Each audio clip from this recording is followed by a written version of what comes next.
সবাইকে শুভেচ্ছা ও ভালোবাসা জানিয়ে আমি আফতাব হালদার। আজ শুরু করছি ভোটের খবর। সদ্য সুপ্রিম কোর্টে জামিন পেয়ে জেল থেকে বাইরে বেরিয়ে এসে আপ সুপ্রিমো তথা দিল্লির মুখ্যমন্ত্রী অরবিন্দ কেজরিওয়াল মোদির গ্যারান্টি পাল্টা 10টা গ্যারান্টি ছুড়ে দিলেন।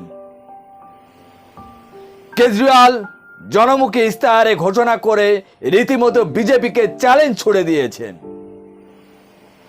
কেজরিওয়াল বলেন, 10 বছর ধরে বিজেপি সব গ্যারান্টি ব্যর্থ হয়েছে। দেশের ভোটারদের বেছে নিতে হবে মোদি গ্যারান্টি না কেজরিওয়ালের গ্যারান্টি। যে কোনো একটা গ্যারান্টি বেছে নিতে হবে দেশের জনগণকে। আপ আদমি পার্টি সুপ্রিমো অরবিন্দ কেজরিওয়াল ইস্তাহার প্রকাশ করে কি কি গ্যারান্টি দিয়েছে দেখুন। ইন্ডিয়া জোট সরকার ক্ষমতায় এলে দেশের সর্বত্র বিনামূল্যে শিক্ষা, স্বাস্থ্য ও বিদ্যুতের মতন 10 দফা প্রতিশ্রুতি দিয়েছেন।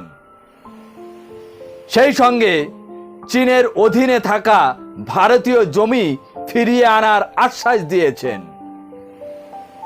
কেজরিওয়াল বলেন, দরিদ্র পরিবারগুলোকে মাসে 200 ইউনিট বিদ্যুৎ বিনামূল্যে দেয়া হবে। কেজরিওয়াল আরো বলেন, দিল্লির মতো মডেল সারা দেশে করা হবে। হঠাৎ কেজরিওয়াল দিল্লি মডেল বললেন কেন আপনারা জানেন? জেনে নিন। অরবিন্দ কেজরিওয়াল দিল্লির সরকারি স্কুলগুলি আমূল পরিবর্তন করেছেন।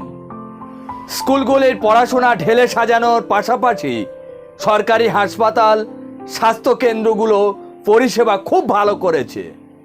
আপের সুপ্রিমো আরো বলেন, দেশের সরকারি স্কুলগুলির হাল বেহাল অবস্থা। ইন্ডিয়া জোট ক্ষমতায় এলে সুষ্ঠু ও উচ্চমানের শিক্ষা ব্যবস্থা করা হবে। দিল্লির ধাঁচে দেশের প্রতিটি গ্রামে স্বাস্থ্য ক্লিনিক গড়ে তোলা হবে। দেশের প্রত্যেক নাগরিক বিনামূল্যে চিকিৎসার সুযোগ পাবে। কৃষকদের সমস্যা সমাধানের চেষ্টা করা হবে। দেশের 140 কোটি জনগণের সামনে 10টি জনমুখী প্রকল্পের কথা ঘোষণা করে এক প্রকার মোদির গ্যারান্টির পাল্টা গ্যারান্টি চ্যালেঞ্জ ছুড়ে দিলেন ইন্ডিয়া জোটের অন্যতম শরিক তথা দিল্লির মুখ্যমন্ত্রী অরবিন্দ কেজরিওয়াল। মোদির গ্যারান্টি দিয়েছেন আর কেজরিওয়াল গ্যারান্টি দিয়েছেন। কার গ্যারান্টি আপনাদের বিশ্বাস হয় কমেন্ট করে জানান। আজ এখানে শেষ করছি। সবাই ভালো থাকবেন, সুস্থ থাকবেন আর বেঙ্গল নিউজ দেখবেন। Tata, bye bye.